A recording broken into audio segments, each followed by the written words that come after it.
Hey, so the Percy Jackson TV show is coming out in 6 days. So, do you want to know what the reading order is for that? There are 17 books in the Percyverse. So, let's get started. So first, you're going to start out with the OG series, which is Percy Jackson and the Olympians. Okay, so first we have Percy Jackson and the Lightning Thief, Book 1. And then we have Percy Jackson and the Sea of Monsters, Book 2, which made me laugh. I love this book. Grover in a wedding dress, I loved it. Then we have Percy Jackson and the Titan's Curse, Book 3, which is my least favorite in the series, but that's a very unpopular opinion. Most people love this. I think it's because of what happened with Annabeth, but personally, I didn't like Zoe Nightshade and Talia being the main focus. But Nico, my favorite character being introduced, made this book worth it. So, yeah, and Percy, how he responds to anything bad happening to Annabeth, that made it good too. And then we have The Battle of the Labyrinth, Book 4, which I thought was going to be my all-time favorite in the series. It's incredible. But then Rick Riordan wrote this masterpiece, Book 5, The Last Olympian. It is incredible. The most action-packed book I have ever read. This book is insane. It's insane, and it's crazy that it's a middle grade series. And this is the best action-packed book I've ever read. So this is the original series. Once you are done with this, you can stop. It's all you're gonna need to watch the show. But if you love the Percyverse and you want to continue, keep watching. This one is my favorite series by Rick Riordan, although the conclusion to this series is just boring.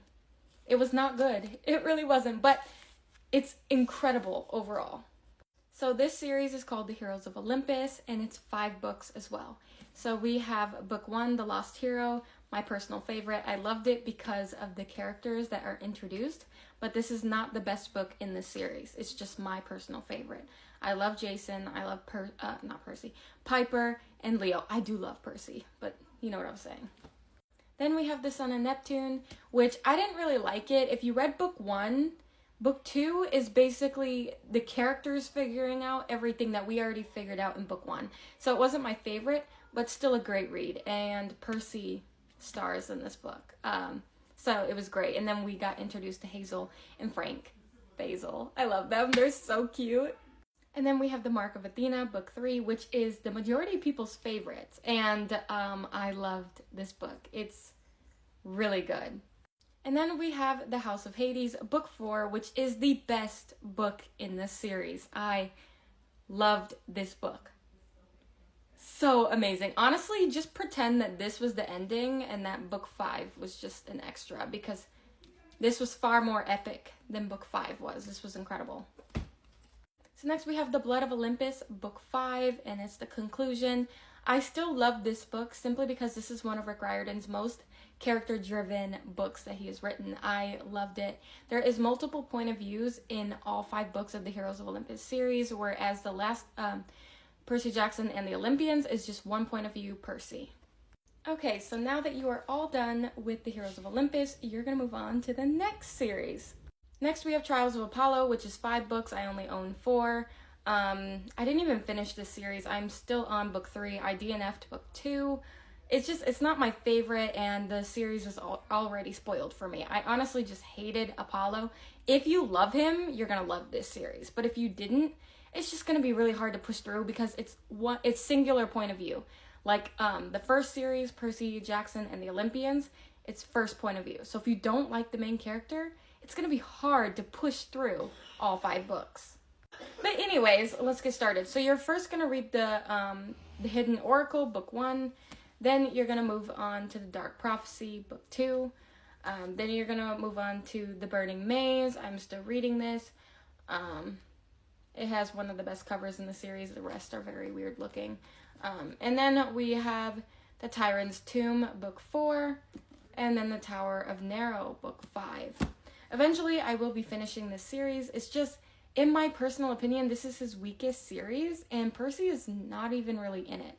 He wasn't in Book 1. He showed up for a second. And then he wasn't in Book 2 either from how far I got. So, I don't know. This is his weakest series in my personal opinion. So then after I gave up on Trials of Apollo and I already knew the spoilers, I was able to move on to The Sun and the Star and Nico D'Angelo Adventure. If you do not know the spoilers, you have to look them up in order to move here. This book will spoil some pretty big themes in this book, okay? So you have to know what happens in that series before moving on to here. And this is my all-time favorite Rick Riordan book because it is his most romantic, cheesy, gay fantasy romance, and I absolutely love Nico and Will. They are my favorite characters, favorite couple, everything. I love Nico and Will, and this book made me cry. I loved it. Next, you are going to read the 6th book in the Percy Jackson and the Olympian series, but it's actually the first book in a new trilogy. So this is set after Heroes of Olympus when he finally goes off to college, and it's also set after Trials of Apollo. So the first book is called The Chalice of the Gods. The second book comes out September of 2024, and then I'm pretty sure the third book will come out September of 2025. But anyways, that's all. That is the Percy Jackson reading order. If you do love Rick Riordan and you want to read some of his other books, you can read his 2 other series in between those 2 series. He has The King Chronicles and Magnus Chasing the Gods of Asgard. Personally, I just didn't want to read them because I was more interested in the Percyverse. Eventually I might get to them. But anyways, yeah, that's the reading order. Goodbye.